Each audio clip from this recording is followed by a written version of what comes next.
میرے بھائیوں، محبت دل کی وابستگی، روح کا میلان اس کو کہا جاتا ہے۔ دل انسانی جسم کا بادشاہ ہے۔ جو چیزیں دل میں پنپتی ہیں، جو خواہشات دل کے اندر قرار پکڑتی ہیں، سارا وجود وہی کرتا ہے۔ انسان کا پورا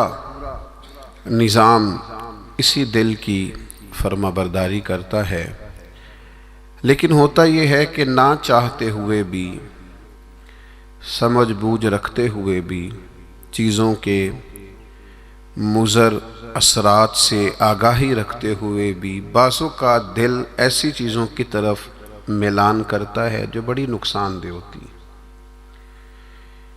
انسان کے وجود کا بھی، اس کی روح کا بھی، اس کے باطن کا بھی وہ چیزیں بہت زیادہ نقصان کرتی ہیں، لیکن انسان ان سے بعض اوقات نجات نہیں حاصل کر پاتا۔ مثلا سب کو پتہ ہوتا ہے کہ ہرس، لالچ، ہوس یہ کوئی اچھی چیز نہیں۔ اللہ تعالیٰ اگر ضروریات کا رزق عطا کر دے اور ضروریات پوری ہونے لگ جائیں تو بہت اچھا ہے، لیکن نہ چاہتے ہوئے بھی بعض لوگ مال کی ہرس میں، ہوس میں، لالچ میں مبتلا ہو جاتے ہیں۔ یہ محبت دن بدن بڑھتی چلی جاتی ہے۔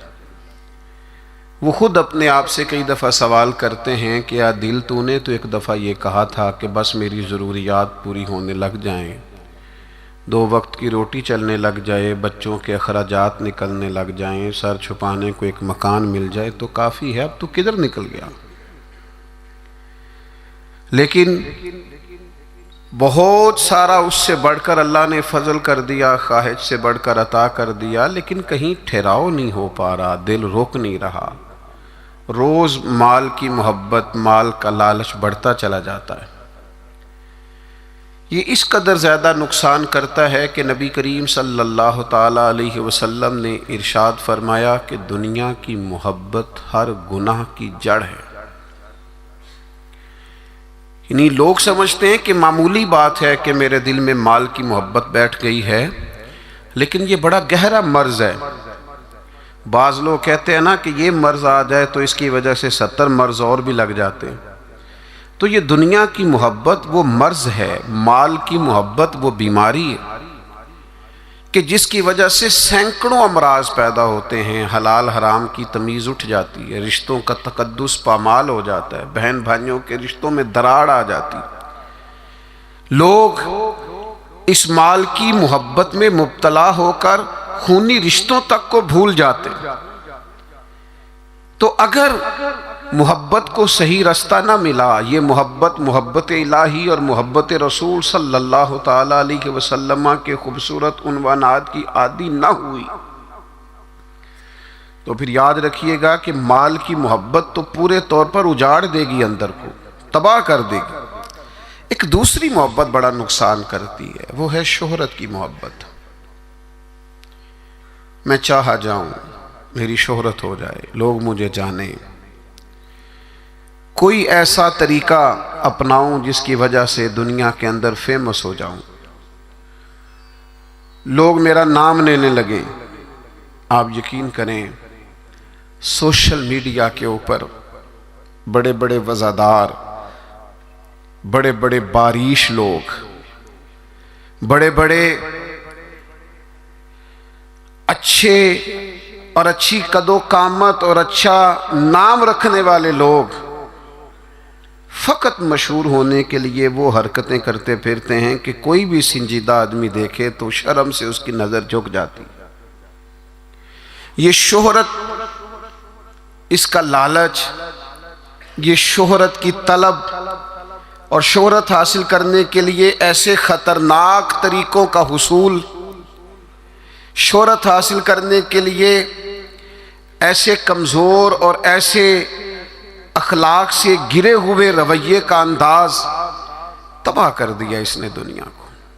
اجاڑ کے رکھ دیا ہے لوگوں کو۔ آپ یقین کریں، اچھے بھلے سمجھدار لوگ تھے، اچھے بھلے معاملہ فہم لوگ تھے، الجھ گئے ہیں۔ ذہن بن گیا ہے کہ بس جو کچھ ہے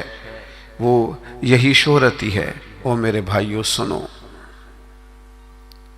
حضرت مولا علی شیر خدا فرماتے ہیں، مصنف ابن ابی شیبہ میں موجود ہے، حضرت مولا کائنات فرماتے ہیں اسے مبارک ہو جسے تھوڑے لوگ جانتے ہیں۔ وہ قابل مبارکباد ہے جس کا تعارف کم لوگوں میں، جس کو ذرا زیادہ لوگوں میں جس کی شناخت نہیں ہے۔ میرے بھائی، آپ کبھی ان لوگوں سے پوچھ کر تو دیکھو، ان سے کبھی ملاقات تو کرو جو بڑے مشہور ہو گئے،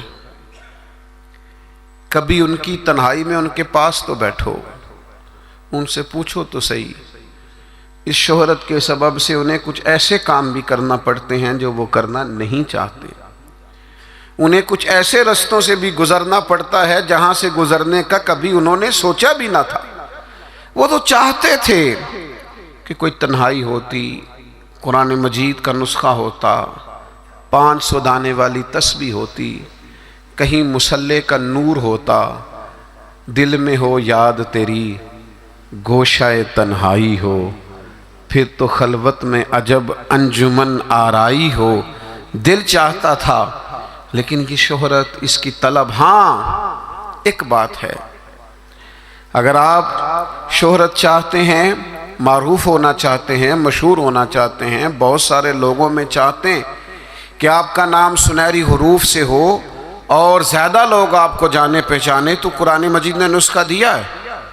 فرمایا ان الذین آمنوا وعملوا الصالحات سیجعل لهم الرحمن ودا، جو ایمان لانے کے بعد نیک عمل کرے گا رب لوگوں کے دلوں میں محبت پیدا فرما دے گا، رحمان ایسا ماحول بنا دے گا کہ ان لوگوں کے دلوں میں اللہ تعالیٰ لوگوں کے دلوں میں اس بندے کی محبت پیدا کر دے گا۔ ایک اور محبت ہوتی ہے، اولاد کی محبت، بڑی اچھی محبت ہے، ہونی چاہیے، لیکن اگر یہی اولاد شریعت کے راستے میں آنے لگے، اگر یہی اولاد اس طرح کا رویہ اختیار ہونے لگے کہ آپ کو اس کی خاطر حلال حرام کی تمیز بھولنا پڑے، یا اولاد کہیں رکاوٹ بنے شریعت کی راہ میں، تو پھر قرآن مجید نے کہا انما اموالکم و اولادکم فتنہ، پھر یہ تمہارے لیے آزمائش ہے، پھر تمہیں تھوڑا غور کرنا پڑے گا، تمہیں پھر دیکھنا پڑے گا، پھر تمہیں توجہ کرنی پڑے گی کہ کہیں اللہ رسول کے راستے میں تو نہیں آ رہی۔ حضرت ابوبکر صدیق رضی اللہ تعالیٰ عنہ کے بیٹے نے ایک دفعہ کہا تھا کہ ابا جی، مسلمان ہونے سے پہلے جب بدر کے دن میں کفار کی طرف سے لڑتے ہوئے آ رہا تھا تو آپ میری تلوار کی زد میں آ گئے تھے، میں آپ کو قتل کر سکتا تھا پر میں نے باپ سمجھ کر کے چھوڑ دیا۔ تو سیدنا ابو بکر صدیق فرمانے لگے بیٹا تو ابھی کلمہ نہیں پڑھتا تھا، تو نے مجھے باپ سمجھ کے چھوڑ دیا، اگر تو بدر والے دن میری تلوار کے نیچے آتا تو میں تجھے کبھی بیٹا سمجھ کے معاف نہ کرتا، دین کا مخالف سمجھ کے قتل کر دیتا۔ اس لیے کہ جو اولاد شریعت کے راستے میں آئے گی، دین کے راستے میں آئے گی، پیغام حق کے راستے میں آئے گی، اسے اولاد سمجھ کر درگزر تھوڑا کیا جائے گا۔ میرے عزیزو، وطن کی محبت بھی کبھی غالب آتی ہے، علاقے کی محبت بھی کبھی غالب آتی ہے۔ انسان جہاں پیدا ہوتا ہے، جہاں جوان ہوتا ہے، جہاں وقت گزارتا ہے، جہاں اس کے احباب ہوتے ہیں، جہاں اس کی دوستیاں ہوتی ہیں، جہاں اس کے تعلقات ہوتے ہیں، وہ محبت بھی کبھی غالب آتی ہے۔ لیکن یاد رکھنا، سارا کچھ ہی مکہ مکرمہ میں موجود تھا،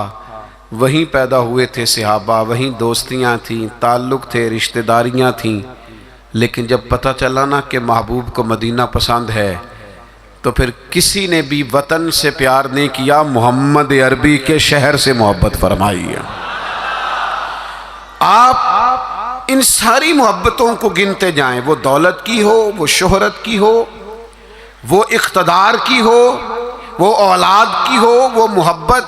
آپ کے لیے وطن کی محبت ہو، یہ ساری محبتیں قربان کی جائیں گی۔ لیکن اگر کسی محبت کو حاصل کیا جائے گا تو وہ اللہ رسول کی محبت ہے۔